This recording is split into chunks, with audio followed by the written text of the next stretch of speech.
तो इन्होंने क्या काम किया, डोबेरा एनर्जी ने तत्वों को परमाणु भार के बढ़ते हुए क्रम में रखा और 3-3 के त्रिक बनाए। बोर्ड पे समझो जरा, समान गुणधर्म वाले तत्वों को, जैसे कि लिथियम, सोडियम, पोटेशियम, ये समान गुणधर्म वाले तत्व हैं, इनको परमाणु भार के बढ़ते हुए क्रम में रखा। परमाणु भार इसका कितना होता है बेटा, देखो पहले तो परमाणु क्रमांक देख लो, इसका होता है परमाणु क्रमांक 3, इसका होता है 11, इसका होता है 19।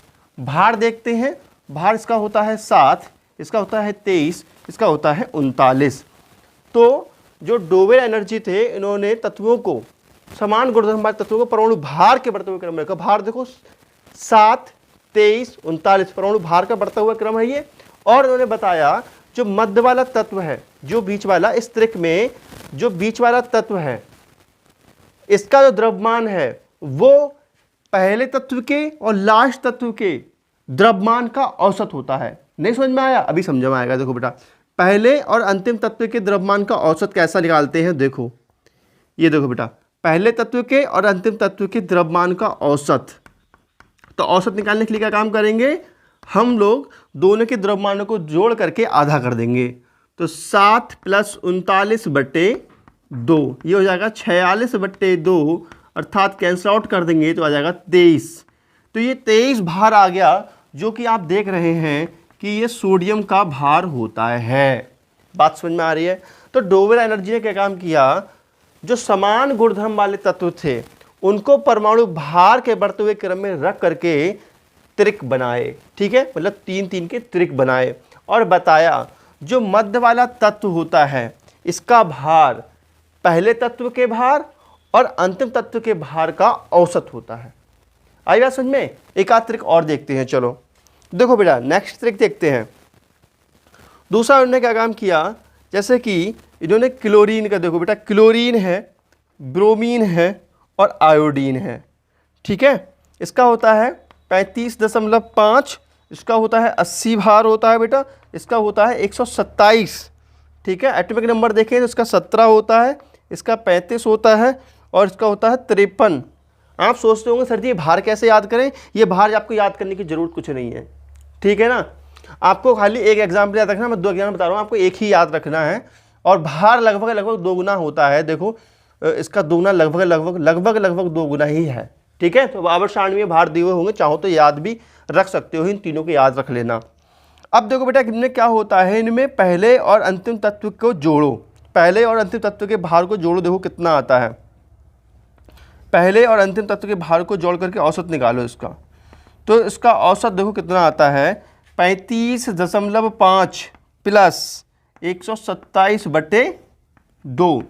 ठीक है, अब इसका एडिशन कर लीजिए, तो इसका एडिशन करेंगे तो अच्छा मान लीजिए यहाँ 0 लगा लीजिए। अब एडिशन करो बेटा, देखो ये हो जाएगा 5 और 7 12 हुआ करते हैं, यहाँ से लगा 1। अब देखो 3 और 2 5 और 1 6 और ये 1, ये 2 आ गया नीचे। ठीक है बेटा, अब इसको अगर हम काटते हैं तो आता है 81.2, लेकिन आना कितना चाहिए था, आना चाहिए था 80। तो लगभग इसको हम 80 ही मान लेते हैं, लगभग ये 80 के आसपास ही है, जिसको कहते हैं BR। बात समझ में आ रही है आप लोगों के? तो बेटा इन्होंने क्या काम किया, लगभग समान गुणधर्म वाले तत्वों को परमाणु भार के बढ़ते हुए क्रम में रख करके 3-3 के ये त्रिक बनाए और बताया जो मध्य वाले तत्व का भार होता है ये पहले तत्व के और अंतिम तत्व का औसत होता है। ये है डोबेरा एनर्जी का त्रिक नियम, और बहुत पूछे जाने वाला क्वेश्चन है ये, बहुत ज़्यादा आता है 10th क्लास के एग्जाम में। और ध्यान रखिए ये 11th क्लास में भी आपको दोबारा पढ़ने को मिल जाएगा, बड़ी क्लासों में ये पढ़ाया जाता है। ठीक है बेटा, समझ में आई बात? तो डोबेरा एनर्जी के त्रिक नियम के अनुसार डोबेराइनर ने तत्वों को परमाणु भार के, ठीक है बेटा, डोबेराइनर ने समान गुणधर्म वाले, ठीक है बेटा, डोबेराइनर ने समान गुणधर्म वाले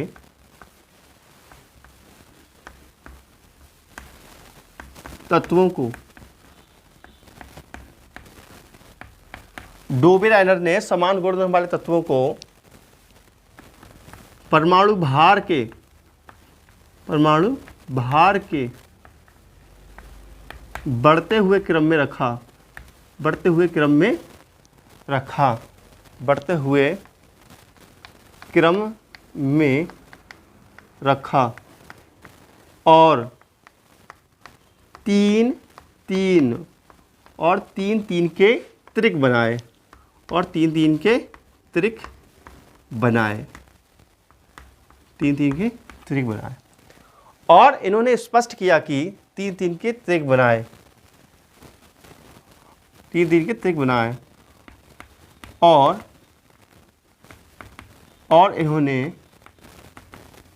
इन्होंने स्पष्ट किया कि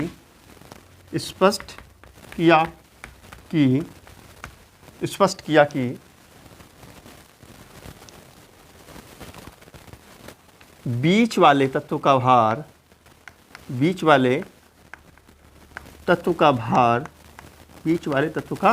भार पहले तत्व के और अंतिम तत्व के भार का औसत होता है।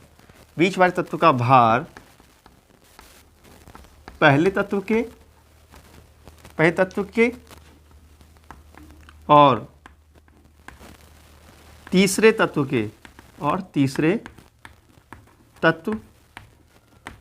के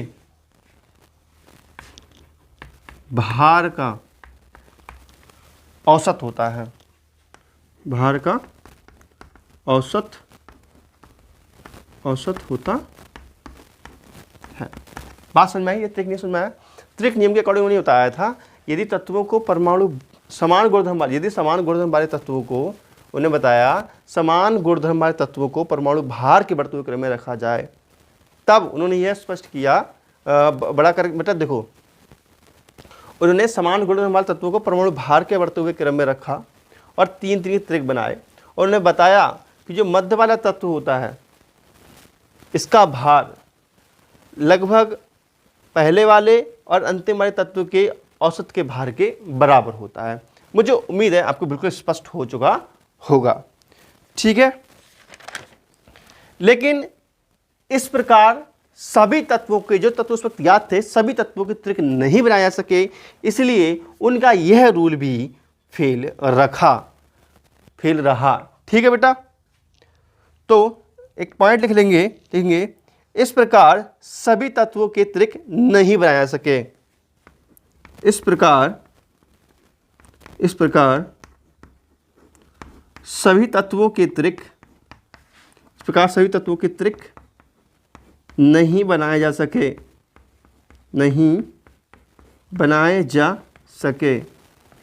इसी कारण उनका यह त्रिक नियम फेल रहा। समझ में आया बेटा ये फेल क्यों रहा? ठीक है, तो नेक्स्ट देखेंगे न्यूलैंड का अष्टक नियम। तो देखेंगे नेक्स्ट वीडियो में। वीडियो अच्छी लगे कर दीजिए लाइक, शेयर करिए, सब्सक्राइब और प्यारा सा क्यूट सा कमेंट कीजिए। मिलते हैं नेक्स्ट वीडियो में बेटा। तो नमस्कार, जय हिंद, वंदे मातरम, बाय बाय।